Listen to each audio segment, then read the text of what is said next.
DSC అక్రమాలపై విచారణ జరిపించాలంటే వైఎస్ఆర్సీపీ ఈరోజు రాష్ట్ర వ్యాప్తంగా ఆందోళనకు పిలిపించింది.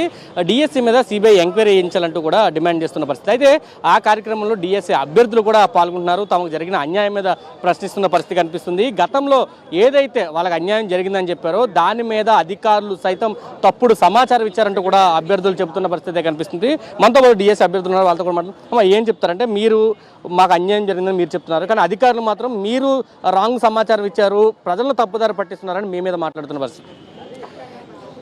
సార్, నేను ఒక డిఎస్సి యాస్పిరెంట్ని సార్. నాది కృష్ణ సార్. నేను డిఎస్సి యాస్పిరెంట్ సార్. నాది కృష్ణా డిస్ట్రిక్ట్ సార్. నా పేరు రాణి సార్. ఆల్రెడీ నేను ఇంతకుముందు నాకు స్పోర్ట్స్ కోటాలో జాబ్ పోయింది, నాకు 1:1 వెరిఫికేషన్ అయ్యిందని నేను ఇన్ఫామ్ చేశాను సార్. కానీ మీరు కోనా శశిధర్ గారు, మీరు నా ర్యాంక్ని 199 అయితే మీరు నా ర్యాంక్ 196 అని ఏ విధంగా చెప్తారు సార్? నాది 199లో బీసీబీ రిజర్వేషన్లో నా పోస్ట్ నాకే ఉంది సార్. కానీ మీరు స్పోర్ట్స్ కోటా వరకు ఎవరో ఒక పర్సన్కి ఇచ్చారని చెప్తున్నారు సార్. నా ర్యాంక్ వచ్చేసి 199 సార్. కావాలంటే దీన్ని ప్రాపర్గా అబ్జర్వ్ చేసుకోండి sir. You are the IAS sir. మీరు ఒక ఐఏఎస్ ప్రొఫెషన్లో ఉండి మీరు నా ర్యాంక్ని ఈ విధంగా ఎలా చెప్తారు సార్? అంత మిస్టేక్గా ఎలా చెప్తారు సార్? మీ దగ్గర ఎన్ని మార్క్స్ లిస్టులు ఉన్నాయి సార్? ఎన్ని మెరిట్ లిస్టులు ఉన్నాయి సార్? మాకు న్యాయం చేయమని మేము అడుగుతున్నాం సార్. దీనికోసం మాకు స్పందించండి సార్. ఏదో ఒక సమాచారం మీరు కంపల్సరీ మాకు ఇవ్వాలి సార్. దీనికోసం మేము సిబిఐ ఎంక్వైరీ అడుగుతున్నాం సార్. మాకు ఈ డిఎస్సి మీద, ఈ 2025 డిఎస్సి మీద మాకు చాలా అనుమానాలు ఉన్నాయి సార్. స్పోర్ట్స్ కోటాలో అయితే ఇంకా చాలా అనుమానాలు ఉన్నాయి సార్. ఎవరైతే నిజంగా కష్టపడి ఎగ్జామ్ రాశారో వాళ్ళ మీద మాకు ఎలాంటి అనుమానము లేదు సార్. కానీ ఎవరైతే స్పోర్ట్స్ కోటా అనే పేరుతో ఎగ్జామ్ రాయకుండా జాబ్ పొందారో వాళ్ళ మీద మాకు చాలా అనుమానాలు ఉన్నాయి సార్. మా కోసం దయచేసి గవర్నమెంట్ సిబిఐ ఎంక్వైరీ నిర్వహిస్తుందని చెప్పి మేము కోరుకుంటున్నాం సార్. సార్, మీరేం చెప్తారు? ఎక్కడి నుంచి వచ్చారు? మీరేం చెప్తారు? మీకు అధికారులు ఏం చెప్పారు?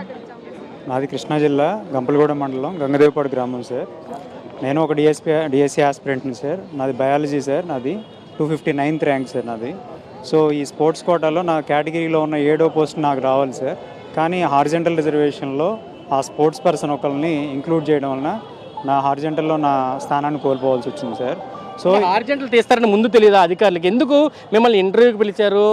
1:1 అని చెప్పారు, మీ సర్టిఫికేట్లు వెరిఫికేషన్ చేశారు, తర్వాత మాత్రమే స్పోర్ట్స్ కోటాలో మీ పోస్ట్ పోయిందని చెప్తున్నారు. కొంతమందికి 1:1 కాల్ లెటర్ పిలిచారు సార్. ఇంకొంతమందికి 1:1 కాల్ లెటర్ రాకుండా మేము చాలా బాగా వెయిట్ చేసాం సార్. కానీ అది ఆ సెలక్షన్ లిస్ట్ పెట్టకపోవడం వలన మాకంతా అయోమయంగా గందరగోళంగా తయారైపోయింది సార్. సో ఆ తర్వాత ఈ వేముల నవీన్ ఎవరైతే ఈ కృష్ణా జిల్లా టాపర్గా నిలిచిన అభ్యర్థికి ఉద్యోగం రాలేదు అని చెప్పేసి ఈ యాజిటేషన్స్ మొదలయ్యాయో అప్పటి నుంచి మాలో ఒక రకమైనటువంటి నిజమైనటువంటి ఆందోళన మొదలైంది సార్. నిజంగానే అక్రమాలు జరిగి ఉంటాయని కూడా మేము నిజంగా అనుకుంటున్నాం సార్. సో దీనికి మాకు ఎవరి మీద కక్ష లేకపోతే ఇంకొకటి లేదు సార్. మాకు ఎవరైతే కోఆపరేట్ చేస్తున్నారో వాళ్ళ వైపు మేము మాకు సహాయం చేస్తున్నారు కాబట్టి ఆ పార్టీ వైపు నిలబడుతున్నాం సార్.